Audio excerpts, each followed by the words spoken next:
Olá! Encontrar um amor e viver feliz para sempre. Mas será que é tão simples assim? O programa desta semana vai mostrar o lado jurídico das relações amorosas. É preciso oficializar a união? Qual a diferença entre união estável e casamento? Vamos tirar todas as dúvidas sobre as leis que regem a união dos casais. O STJ Cidadão começa agora.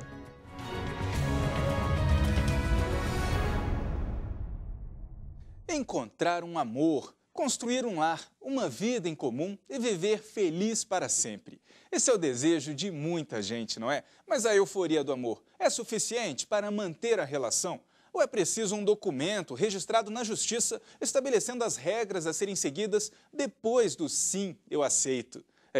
Até nas relações amorosas a lei está presente. Vamos saber agora o que é uma união estável e qual a diferença dela para o casamento. A reportagem é de Kátia Gomes.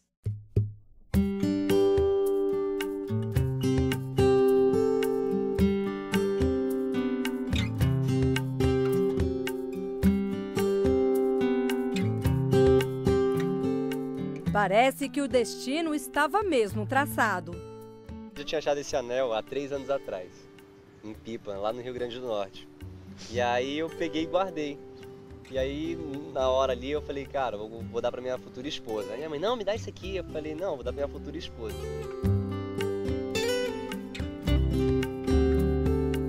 No início do ano, eu peguei e eu falei, olha, eu não sei o que Deus tem reservado pra gente, mas ele é seu.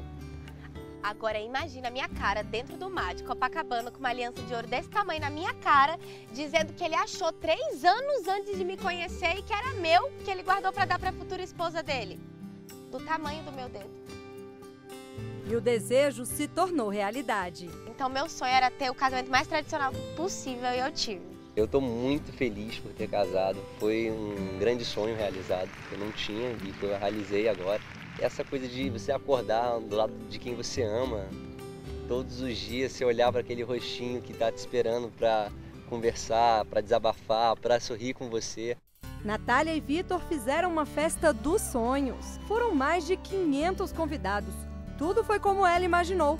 Mas até chegar a esse momento, ela teve que seguir um outro ritual.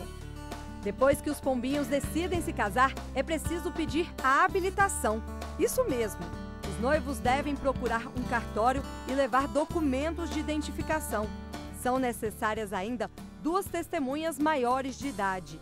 Nesse momento, eles já devem informar se querem mudar o sobrenome e qual regime de bens vão adotar.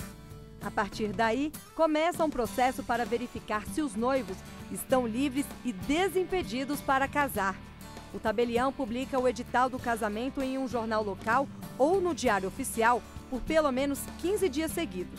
Se nesse período ninguém apresentar um motivo para os noivos não se casarem, o pedido é encaminhado para o Ministério Público, que verifica as informações. Tudo certo, o cartório então marca a data do casamento. E tudo isso tem um custo, cerca de R$300. É muita coisa, né? Você viu que antes de dizer o sim, os noivos devem escolher o regime de bens. E isso é importante para evitar problemas lá na frente. Mas quais as opções? São 4. Comunhão parcial, o mais usado. Tudo comprado depois do casamento é dos dois. O que foi adquirido antes continua a pertencer a cada um. Comunhão total, os bens comprados antes ou depois do casamento são do casal. O patrimônio é dividido meio a meio. Já no regime de separação total de bens, o patrimônio não é compartilhado. Tem ainda a participação final nos aquestos. Durante o casamento, cada cônjuge administra o que é dele. Com o final da relação, verifica-se o que pertence a quem, cabendo a cada um a metade do que ajudou a adquirir. Se um dos noivos tiver mais de 70 anos, o regime deve ser de separação total de bens. A gente costuma dizer o seguinte, não é muito romântico botar tudo no papel, mas é muito prático quando aquela pessoa que você amava virou o seu maior inimigo. Mas mesmo os casais que não oficializaram a união têm direitos perante a justiça. A partir da Constituição de 1988, a união estável passou a ser protegida como entidade familiar, ou seja, a relação do casal nessa situação é regida pelo direito de família. Não é que a aliança tenha deixado de ter um papel importante para o amor. O significado do laço, do sentimento, continua existindo mesmo na união estável. A diferença não tem nada a ver com o amor, e sim com os direitos civis de cada um na relação. Hoje, para caracterizar a união estável, basta o casal ter uma convivência pública e duradoura com o objetivo de construir uma família. Existem namoros de 20 anos, né? Não há intenção de formar uma entidade familiar. A intenção é namorar. No entanto, eu posso estar junto há 6 meses, 1 ano, e já há um compromisso pessoal, patrimonial, até a forma como eu me comporto perante os amigos. E os casais nessa situação também podem fazer um documento para oficializar o compromisso. É a certidão de união estável. Ela é necessária para assegurar direitos aos companheiros, como foi o caso da Juliana e do Luiz Fernando. Depois de 4 anos de namoro, eles procuraram um cartório para oficializar a união estável. A gente necessitou de um documento que formalizasse a nossa união, para facilitar para os dois, questão de finanças e organização mesmo. Foi prático, foi suficiente para a gente poder resolver essa necessidade nossa, que era da dependência do outro, né? Do plano de saúde. O procedimento é bem mais simples. Basta que o casal leve os documentos pessoais ao cartório e pague uma taxa. E eles já saem com a certidão em mãos. Mas então, qual a diferença entre casamento e união estável? No casamento, o cônjuge não pode ficar sem parte da herança. Companheiros deixam de ser solteiros e adotam o estado civil casados. Os sobrenomes dos dois podem ser alterados. Noivos menores de 18 anos precisam ir ao cartório acompanhados dos pais ou responsáveis. Na união estável, depois da morte de um dos companheiros, a herança pode ser questionada por familiares. Não há mudança no estado civil. Quando não tem documento, a lei presume que o casal vive em comunhão parcial de bens. Pode ser feita por pessoas do mesmo sexo. Infelizmente, o nosso legislador, no direito sucessório, criou normas que diferenciam muito esposos e companheiros. Extremamente, assim, são diferenças marcantes. Mas a doutrina e a jurisprudência já estão se encarregando de diminuir essas diferenças. A gente pode dizer o seguinte: em direito de família não há diferença.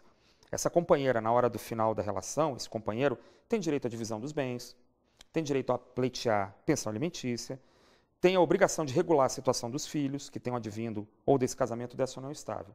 O que falta é ajustar o direito sucessório. Os casais homoafetivos também podem converter a união estável em casamento civil. É o que prevê a Resolução 175 do Conselho Nacional de Justiça de maio de 2013, que diz que todos os cartórios do país devem registrar o casamento civil entre pessoas do mesmo sexo. Também devem ser convertidas em casamento as uniões estáveis homoafetivas já registradas. A resolução teve base em decisões do Supremo Tribunal Federal e do Superior Tribunal de Justiça. Em outubro de 2011, a 4ª turma do tribunal, em decisão inédita, concluiu que a dignidade da pessoa humana, consagrada pela Constituição, não é aumentada nem diminuída em razão da sexualidade e que a orientação sexual não pode servir de pretexto para excluir família da proteção jurídica representada pelo casamento.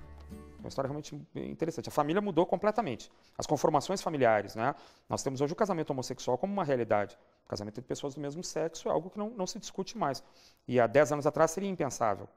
Viu quantas possibilidades? Casados, com escritura ou sem formalidade nenhuma. O que vale realmente... Você sente pela pessoa, se você tá bem, se você tá feliz. O que importa é o amor, né? Com certeza.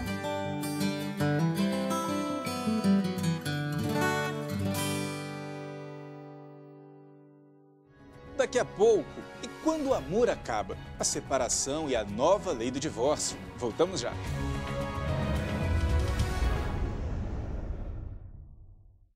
Você está sempre conectado ao Facebook? Nós também. Atualizamos a página do STJ o tempo todo. Fotos, ilustrações, vídeos, dicas sobre direito e cidadania para você ficar ligado ao que acontece aqui e no mundo. A página do STJ no Facebook conecta e informa. Com uma linguagem simples, descontraída, bem-humorada, conquista milhares de seguidores a cada dia e já chegou a mais de 1,5 milhão de pessoas. Somos o maior tribunal no Facebook. Espaço processo interativo. Aqui, você pode conhecer melhor seus direitos e ainda participar de promoções, sorteios e jogos. De qualquer lugar, você acessa as decisões que mudam o curso do país e saem das salas de julgamento e chegam até onde você está, em casa, no trabalho, em qualquer lugar.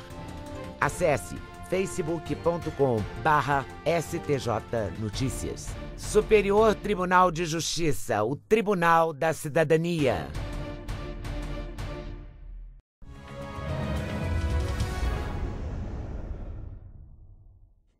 Quando um casal não tem mais sonhos e planos em comum, a alternativa pode ser a separação.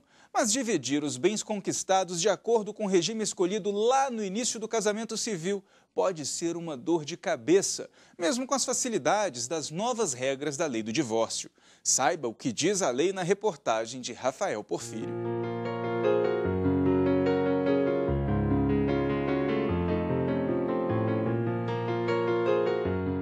Casar parece até simples, já manter a união, nem tanto. Nos contos de fadas, o final é sempre o mesmo. So this is love. So this is love. Cinderela e o príncipe se casaram e foram felizes para sempre. Mas eles foram felizes mesmo, Isabelle? Não sei, eu acho que sim. Olha, eu tenho que te falar, se nas fábulas o amor termina assim, na vida real isso é cada vez mais difícil. De acordo com o IBGE, a maioria dos casamentos não tem durado mais de 15 anos. É que o amor vai embora e todo esse encanto de início de relacionamento desaparece. 1994. Elaine entrava na igreja para oficializar o relacionamento. A cerimônia foi como manda a tradição. Na igreja, padrinhos, daminhas de honra e ela, num vestido de noiva com véu e grinalda. Depois do sim, Elaine saiu da igreja, aproveitou a festa. Anos depois teve 2 filhos, mais a promessa de ser fiel, amar e respeitar. Na alegria e na tristeza, na saúde e na doença, não durou a vida toda. Foram 17 anos de casamento. Foi aí que ela parou para pensar em tudo. E decidiu pôr um fim na história com o divórcio. Hoje, novamente solteira, Elaine diz ser uma outra mulher. Depois que eu me separei, minha vida mudou totalmente, totalmente. Procurei estudar, trabalhar, coisa que eu nunca tinha feito na vida, eu não sabia o que era 100% dependente dele. Comecei a trabalhar, ter minha vida, conhecer pessoas, conhecer lugares. E para mim isso não tem preço. O contato com o ex-marido é só para falar sobre os filhos e olhe lá. Segundo ela, o divórcio na justiça não foi complicado. Não fomos na frente de juiz nenhuma vez, não precisou. Foi feito consensual através de um advogado, ela intermediou tudo e simples assim, eu fui, assinei, ele foi, assinou e ficou por aí. Mas até alguns anos atrás, o divórcio não era um processo simples assim não. Uma vez casado, casado para sempre. Era assim um casamento civil no Brasil até o final dos anos 70. O máximo que poderia acontecer era o casal terminar a relação e não viver mais juntos sob o mesmo teto. Era a chamada separação de corpos ou desquite. Até que em 1977 veio a lei do divórcio. A pessoa era obrigada a se separar primeiro, ficar um tempo separado de fato, né, ou separado judicialmente, para depois poder contrair novas núpcias. Mas esses prazos foram extintos em 2010, com a mudança da emenda constitucional número 66, que alterou o parágrafo 6º da lei do divórcio. Com a nova redação, os casais podem pedir o divórcio a qualquer momento, não importa o tempo. Continua sendo litigioso ou consensual, entretanto pode ser feito no cartório, desde que não esteja filhos menores ou interditados. E quando o assunto é separação, surge logo outra questão, e nem sempre é resolvida de forma amigável: a divisão do patrimônio. Caso se descubra um bem que foi intencionalmente excluído da partilha, a qualquer momento poderá pedir uma sobrepartilha do bem que ficou fora. Mas a pessoa tem até 10 anos depois do trânsito em julgado da partilha para solicitar a sobrepartilha. O entendimento consolidado no STJ é no sentido de que a separação de fato, ou seja, de corpos, põe fim ao regime de bens. E por falar em regime de bens, os ministros do STJ entendem também que o casal pode fazer a mudança do regime durante a união, mas a alteração não tem efeito retroativo. Por exemplo, o casal que lá no início da união assinou uma certidão de casamento com o regime de separação total de bens, durante o casamento pode alterar o documento para o regime de comunhão parcial. Mas em caso de separação, a mudança só vale a partir da alteração do documento. A regra vale até nos casos de alterações do regime de bens feitas antes da mudança da redação do Código Civil em 2002, que considerava o regime de bens irrevogável. Será que 120 minutos são necessários para blindar seu casamento? Por que que os homens casam com as mulheres poderosas? Por que que os homens mentem e as mulheres choram? As regras de ouro dos casais saudáveis. E o casamento ainda é o melhor negócio? Nada melhor do que uma psicóloga, Paula Brock, para explicar para a gente por que é tão fácil falar e difícil colocar em prática toda essa teoria. Por quê? É muito difícil, porque as pessoas são diferentes, né? Ninguém tem a mesma bagagem, ninguém cresceu, se formou e aprendeu a se relacionar com o mundo da mesma forma, né? Cada um de nós foi desenvolvendo mecanismos para melhor viver, para ser feliz, para enfrentar as dificuldades, as tristezas. E isso faz com que a gente vá tendo visões de mundo diferentes. Essa falta de compreensão e a lei menos burocrática explicam por que os divórcios no Brasil aumentaram mais de 45% em relação a 1984. Dados do IBGE mostram que em 2012, último censo disponível, mais de 341 mil casamentos chegaram ao fim.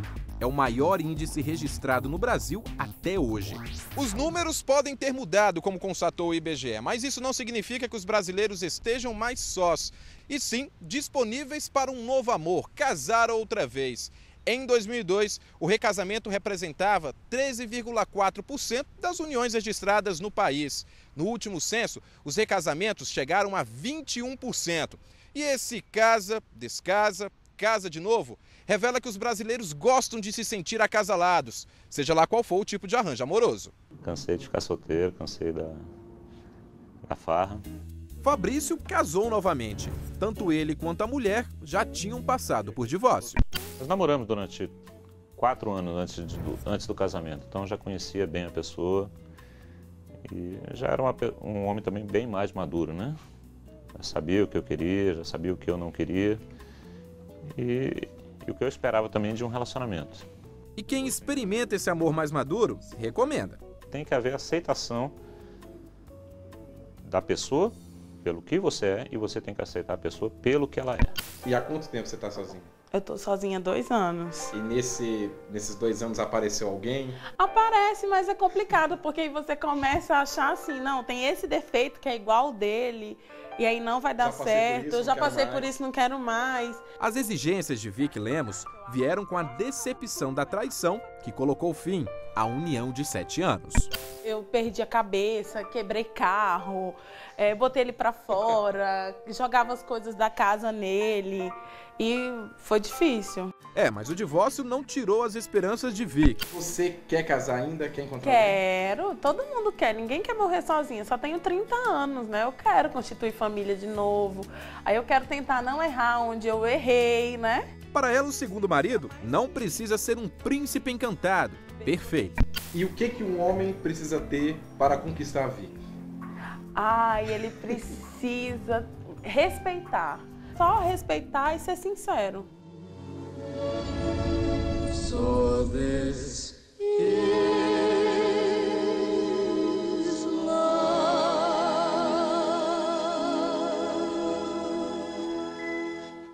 E no próximo bloco, uma entrevista com os detalhes das normas sobre a união dos casais. Eu volto já.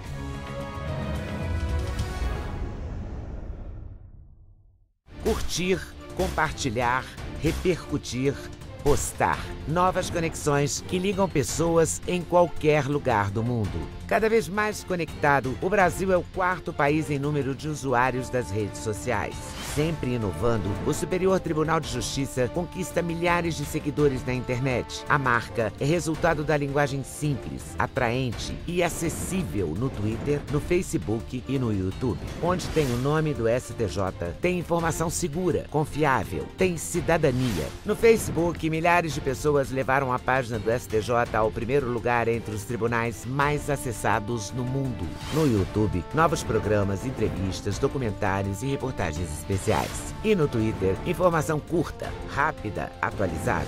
YouTube, Twitter, Facebook, o Superior Tribunal de Justiça acredita nas redes sociais e leva a cidadania até você. Superior Tribunal de Justiça, o Tribunal da Cidadania.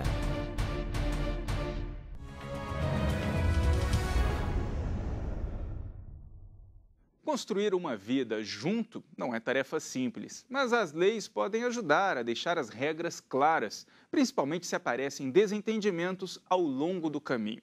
Aqui no estúdio, recebo o juiz da 5ª Vara de Família de Brasília, João Fischer, que vai esclarecer os principais pontos das normas que regem a união dos casais. Muito obrigado pela presença aqui com a gente. A primeira dúvida que todo mundo tem já é essa diferença do que é o casamento tradicional para a união estável. A gente tem uma diferença contratual.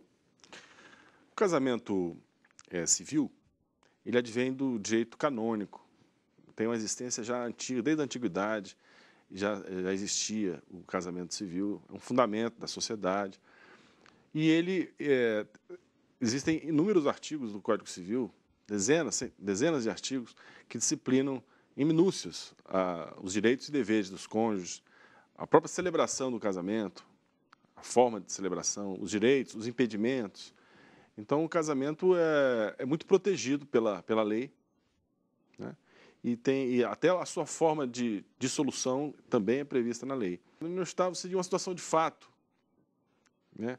Que duas pessoas se unem. Sem esse contrato. Sem esse contrato. E, normalmente, as pessoas começam um namoro, um simples namoro, e evoluem. Aí pensam já em morar junto, pensam em constituir uma família, tem uma mútua assistência. É uma situação de fato que se torna muito parecido com o casamento. Uhum. Mas ele não é, obviamente, o casamento, porque, como disse, o casamento é algo formal, é uma solenidade, uma celebração do casamento. Mas a nossa Constituição, e antes mesmo da Constituição, já protege a entidade familiar. E aí ela diz, entidade familiar aquela caracterizada pelo casamento e pela união estável. E as normas do casamento são aplicáveis subsidiariamente a essa união estável. Agora, tem algumas dúvidas quanto à união estável, assim, depende do casal estar dividindo o mesmo imóvel, com as escovas de dente no banheiro ali, é aquilo que vai simbolizar, ou é quando um dorme um pouco na casa do outro e tanto faz, né? Como é que a gente vai caracterizar a união estável? Tem que haver um objetivo de constituir família, uma relação pública duradoura, né? E para assistência de filhos, se houver filhos. E a residência comum, às vezes, não é um requisito essencial, porque pode ser que haja uma união estável com pessoas morando próximas umas das outras. Uhum. Quer dizer, estão sempre juntos, mas moram em residências separadas. E já existem precedentes jurisprudenciais que autorizam o reconhecimento da união estável nesses casos.